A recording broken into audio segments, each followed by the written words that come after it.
Good morning everyone. Menjumpai Anda kembali dari meja kerja saya di Brisbane, di kota Brisbane, Australia, di mana Allah tinggal di sana. Hari ini saya ingin bicara mengenai kita harus berhenti untuk memuliakan dengan alasan kesibukan. Nah, prioritas, ya kita bicara prioritas hari ini ya. Salah satu dari bentuk kedewasaan adalah bagaimana kita bisa belajar untuk menghindar dari orang-orang ataupun situasi yang mengancam kedamaian pemikiran kita. Ya, kadang-kadang memaksa, ya, kita harus merendahkan diri dengan terpaksa, penghapusan nilai diri dan penyelewengan moralitas dari sebuah citra diri. Ini kita harus semua hindari, ya, supaya kita makin matang di dalam mental maupun jiwa. Nah, itu boleh dikatakan kalau saudara sudah berhasil menghindari semuanya ini, bisa menguasai diri Anda untuk menaruh posisi Anda di mana, maka ini yang dikatakan dewasa, ini yang dikatakan cerdik dan berkemenangan. Ya, satu perkataan yaitu menghindar. Nah, satu survei diberikan kepada orang-orang yang berusia di atas 80 tahun. Ya, pertanyaannya adalah begini, saudara. Apakah yang Anda akan lakukan jikalau waktu ini bisa diputar balik?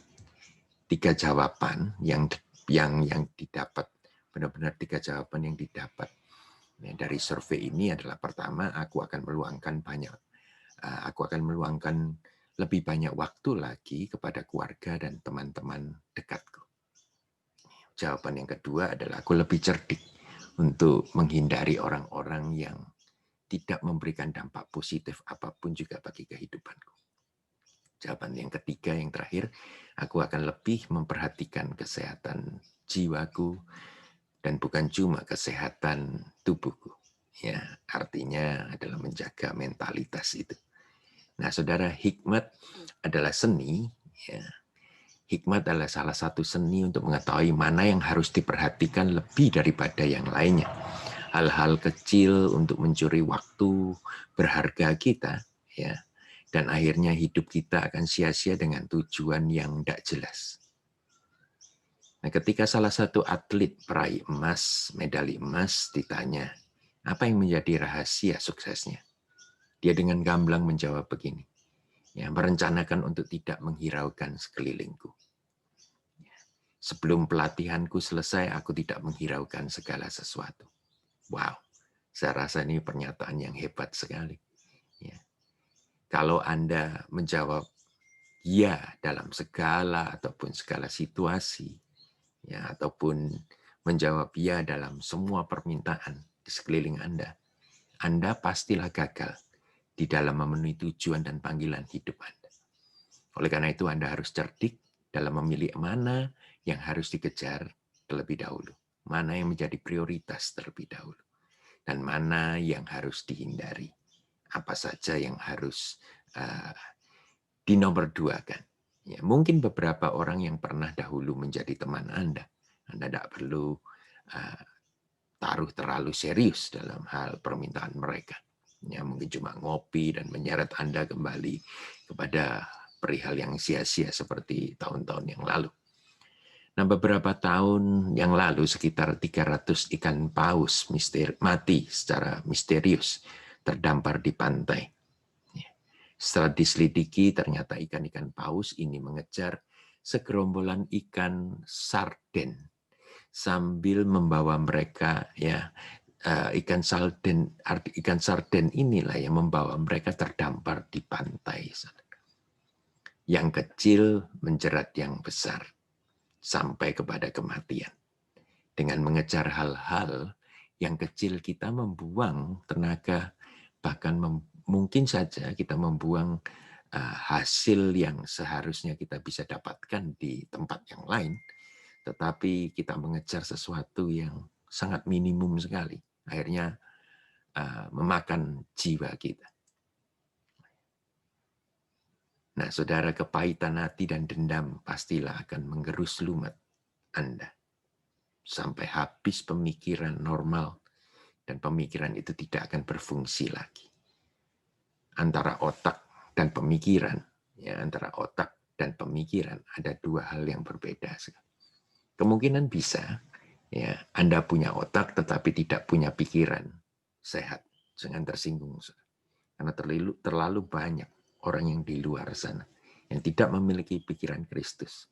Mereka memiliki otak tetapi tidak memiliki pikiran sehat.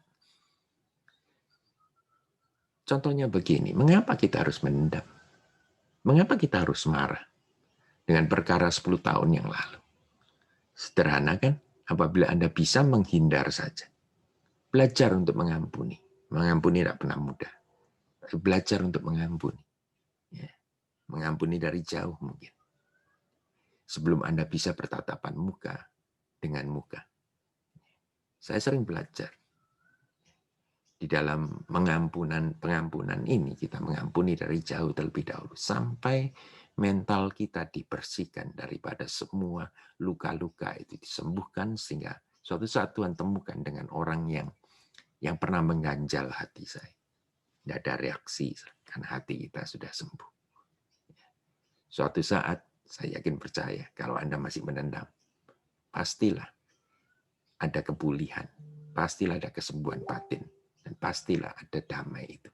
Ya. Apabila Anda memprioritaskan apa yang sehat bagi pemikiran Anda.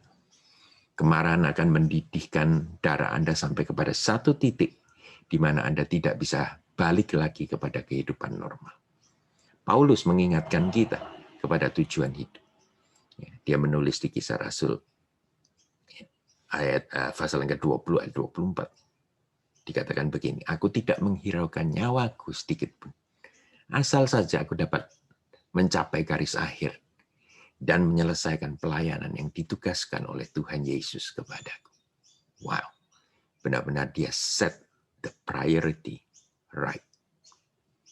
Saya ingin tantang saudara, set your priority straight. Stop the glorification of busy. Kita tidak akan terlalu sibuk kalau kita fokus kepada satu hal. Ya, kita punya banyak waktu untuk cuma memfokuskan hal-hal yang terpenting. Yuk kita set prioritas kita. Apakah hal yang terpenting dalam hidup Anda? Oleh karena itu, mari kita bersama-sama. Kita jadi bijak. Kita jadi orang-orang yang bijak. Dengan apa? Dengan memprioritaskan perihal yang penting. Buang hal-hal yang secondary. Ya. Maka saya yakin percaya hidup saudara akan berubah. Kalau Anda merasa diberkati, biarlah Anda like, share, maupun subscribe dari YouTube channel saya. Tuhan memberkati.